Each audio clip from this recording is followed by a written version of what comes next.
Coming up on WUFT's First at 5, UF Hillel is working to raise awareness surrounding the missing hostages and the ongoing Hamas-Israel conflict. The other steps the group plans to take to help spread their message. A local advocacy group fights for change for non-English speaking families. How Alachua County public schools are responding. And I'm tracking near record-breaking heat. I'll let you know how hot it's going to get coming up.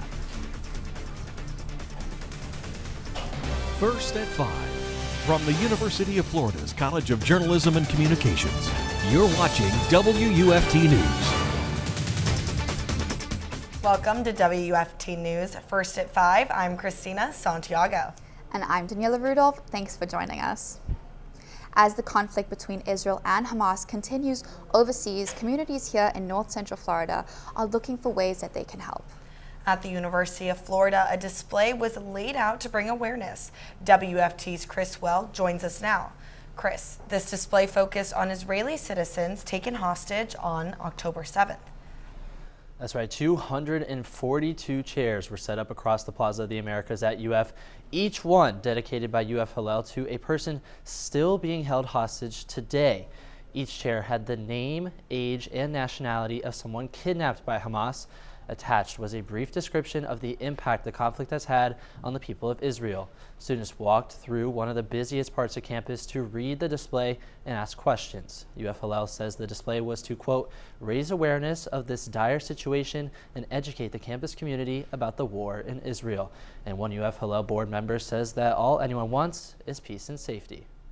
We're over here in the United States, and like this conflict is so physically far from us, but so, close to our hearts. Like there's this phrase, like my heart is in the East, but I'm in the West. I think that might be how a lot of people might feel right now. It's how I feel right now.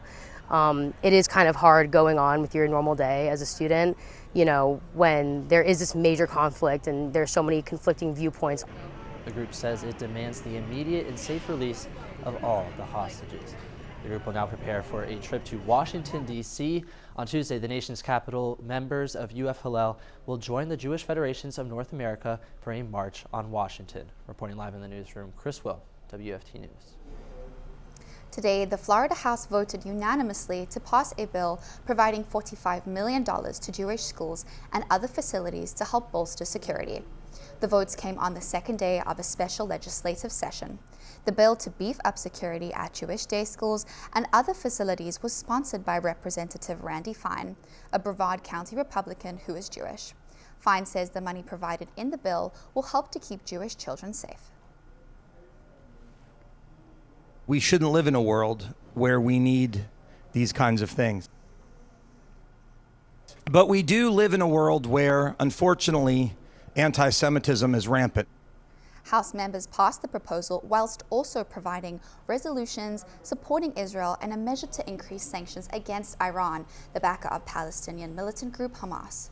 The legislation is meant to provide money to organizations that are at high risk of violent attacks or hate crimes, according to a House staff analysis.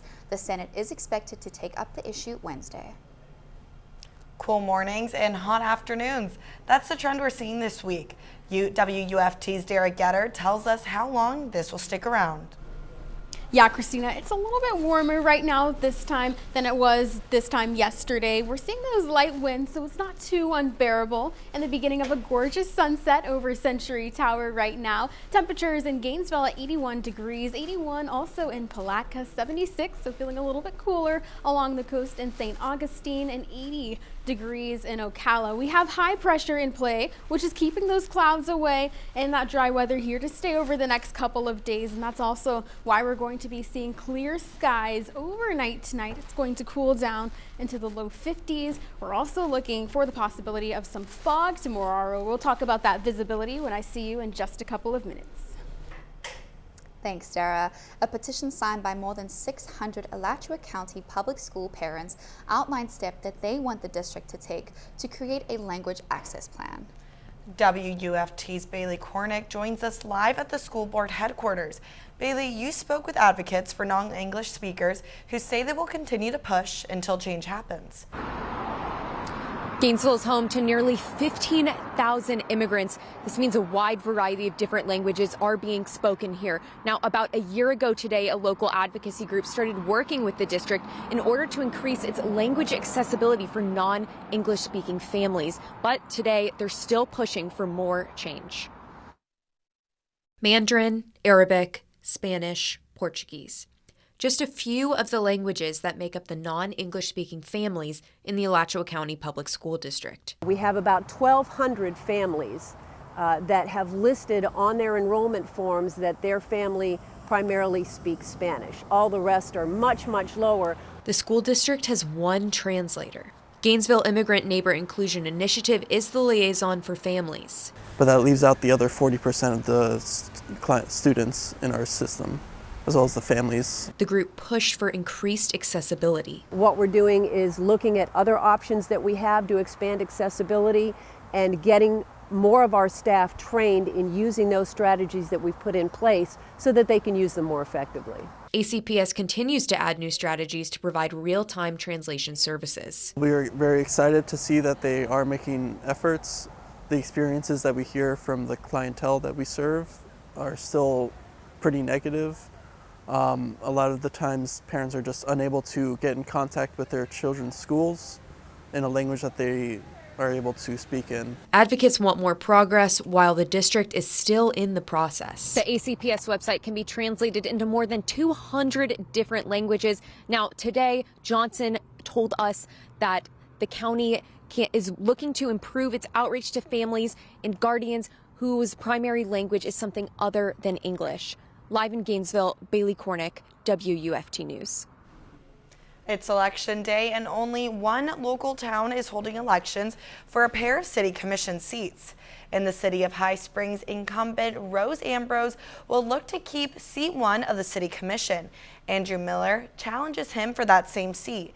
And for city commission seat 2, incumbent Gloria James is facing off against challenger Stephen Tapanes. Polls will close at 7 p.m. tonight. Daniella Mayor Wallace Dunn is stepping down from his position. He cites concerns over Form 6, which calls for those in office to report all of their finances to the public. He says in this form is an invasion of his privacy. Dunellen Council member Julianne Mendonca announced that she will be resigning as well due to the same concern over Form 6. Both Mendonca's council seat and the mayor's position are up for grabs. Dunn will serve until the end of December, while Mendonca's last day will be December 1st. Republican presidential candidates will go head-to-head tomorrow at 8 p.m. The candidates and the political issues to be debated on when we return.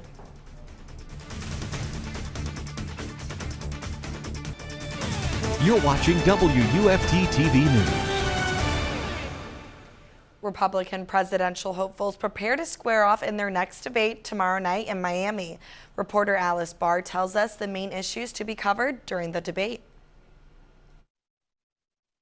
As Republican presidential candidates prepare to take the stage for their next debate tomorrow in Miami, voters across the country head to the polls today on key issues with national implications for 2024. In Ohio, a ballot measure that would enshrine abortion rights in the state's constitution, driving passionate response. How dare they try to take away the freedom of more than half of the state of Ohio? This is not a thing that the government should be involved in. Is the question of reproductive rights something that's going to be a motivating factor for you in the next elections? Yes. I think life is sacred, and so, man, whoever stands up for those who can't stand up for themselves, that's going to be a big factor in who I choose to vote for. Potential bellwethers in Kentucky. Are you ready to win this election? Where Democratic Governor Andy Beshear tries to hold on to his job in a bright red state, and in Virginia, where Republican Governor Glenn Youngkin is hoping for a full GOP legislature. Voters are going to come out today and they're going to help us hold our House and flip our Senate. Wednesday night's Republican debate features a slimmed down field of 5 presidential hopefuls. An opportunity for hopefully a more productive debate. Home field advantage for Florida Governor Ron DeSantis, fresh off a key endorsement from Iowa Governor Kim Reynolds, who said this about the frontrunner, former President Trump. I believe he can't win. Mr. Trump again choosing to skip the debate after taking the stand in his civil financial fraud trial. In Miami, Alice Barr, NBC News. The debate is set to begin tomorrow from 8 to 10 p.m. on NBC News. In observance of Veterans Day, City of Gainesville public buildings and services will be closed or reduced on Friday. City offices like City Hall and the Alachua County Tax Collector will be closed on November 10th. RTS bus routes will have limited services on Friday and will resume normal service Saturday. Emergency services and residential trash collection will run as usual. The FBI's Jacksonville Division is teaming up with Marion County Public Schools for a Be Smart with Your Kids smartphone presentation. Tonight, special agents from the FBI will go over the latest social media apps that people use to target and manipulate children. The presentation is open to all, but the MCPS says it may not be appropriate for children. The event is tonight from 6 to 7:30, and it's held in the Marion Technical Institute Auditorium, located at 1614 East Fort King Street in Ocala. You're watching WUFT-TV News. The sun is setting nicely over McIntosh right now. Temperatures in the low 80s. Now, so far today, our highs were in the low 80s, upper 70s along the coast. Right now, temperatures not feeling a whole lot cooler. We're at 78 in Gainesville, 80 in Ocala, 77 in Palatka, and 73 in St. Augustine. Now, we're nearly 5 degrees on average cooler or warmer than where we were this time yesterday, and we're going to continue to see that warming trend over the next couple of days. Now, clear skies tonight, which is good news if you're headed out to the launch tonight at Cape Canaveral, or you're just standing outside to look at it. There is a 90% probability that it will take off, and that launch time is at 11:01 p.m. tonight. Now, you might want a light jacket if you're headed out. Temperatures to the north and west of town in the upper 40s. We're at 50 here in Gainesville tonight, and then as we get closer to Lake and Sumter counties, we're looking at temperatures in the mid 50s. Now, tomorrow, there you might want to leave a little bit of extra room in your morning commute. Now, visibility isn't too low here in Gainesville, but if you're headed out to Palatka, St. Augustine, Ocala, or even Daytona, visibility is at 4 miles ahead of you. So just keep that in mind tomorrow. But then we'll see another dry and sunny day ahead.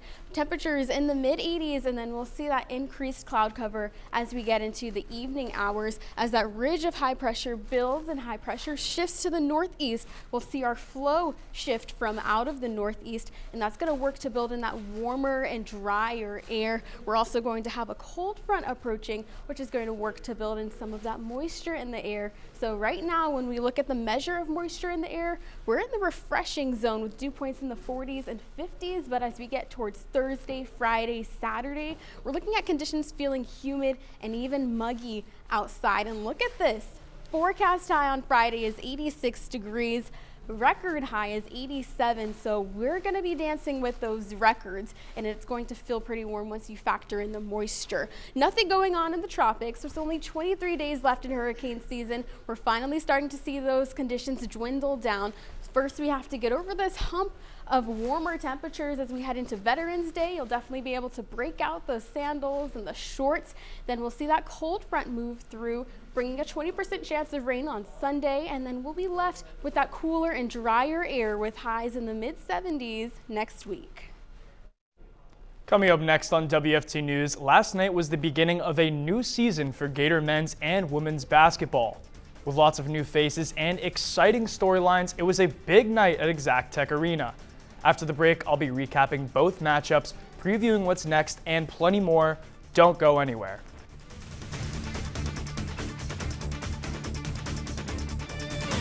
You're watching WUFT-TV News.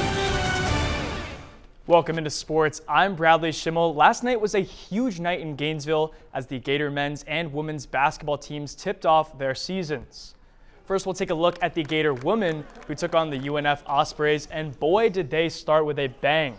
Florida led from the get-go in this one and didn't look back as they defeated UNF 82-65. 3 Gators reached double figures in scoring, with one of them being Alaya Matharu in her Gator debut. Head coach Kelly Rae Finley praised her new transfer's ability to step in and contribute as a two-way player. The more student athletes you can have that can play both sides of the ball, the easier it is as a coach for your substitution patterns and just game strategy and game planning, right? And so Aliyah definitely impacts the ball on both sides. The Gators will look for their next win this Thursday at 6 p.m. against Bethune-Cookman. And now over to the men's squad. Head coach Tom Golden's second season at the helm. 8 new players for the Gators, an exciting night indeed. And boy, did this team feel it. Just like the women's team did a few hours before, Florida exploded offensively from the start while holding the Greyhounds scoreless until midway through the first half. Riley Kugel led the way with 23 points and was one of 4 Gators to score in double digits. While the offense was electric, the real storyline was Florida's improved front court. The Gators out-rebounded the Greyhounds 35-28 while scoring 54 points in the paint. Florida will have their next test on the road as they face Virginia this Friday at 7 p.m. Things might be looking good for the men's and women's basketball teams, but Florida football is going through some troubling times. At one point, the Gators were 5-2, but have now suffered back-to-back losses. Florida's once top-ranked defense has plummeted to the 63rd ranked defense in college football. The team has surrendered nearly 500 yards per game over their last 3 games, and the offense has struggled to keep pace. Despite the team's slide, defensive back Devin Moore says that eliminating mental errors and keeping their focus will make a huge difference for the Gators going forward. Just executing at the end of the day. Our coaches put us in great positions to make plays. And what are you doing? A lot of the times it's just on the player to kind of make that play. Doing all the extra work we can, extra film, extra technique work, and extra fundamentals and things like that. And, just doing all those and trusting our coaching, we'll be ready. The Gators will have to shape things up as they prepare for a tough SEC showdown against LSU in Baton Rouge. While the Gators are no longer candidates for the college football playoff, the committee will be releasing their updated poll tonight. Last week, the College Football Playoff Committee released their first official poll of the 2023 season, with Ohio State leading the way at number 1. Georgia, Michigan, and FSU followed suit, with Washington, Oregon, and Texas on the outside looking in. But with the way quarterback Michael Penix is playing this season, it might be hard to keep Washington out of the party. One final note, the Brantford High Lady Buccaneers volleyball team is fighting to stay alive in the 1A Girls Volleyball State Championship. Right now, they are down 2-1 against Baker County High. The 4th set is underway. And that'll do it for sports. I'm Bradley Shimel, WUFT Sports. Thanks, Bradley. But before we go, Derrrah, can you give us one more look into the world of weather? So we're looking at these warmer temperatures to continue over the next couple of days. Pretty warm over Veterans Day weekend, and then we'll have a cold front move through, give us a 20% chance of rain Sunday, and that cooler and drier air will leave us with highs next week in the mid-70s. Thanks, Derrrah. BBC World News is next, and the PBS News Hour is coming up at 7. But your Florida news is always on at WUFT.org. Have a good night.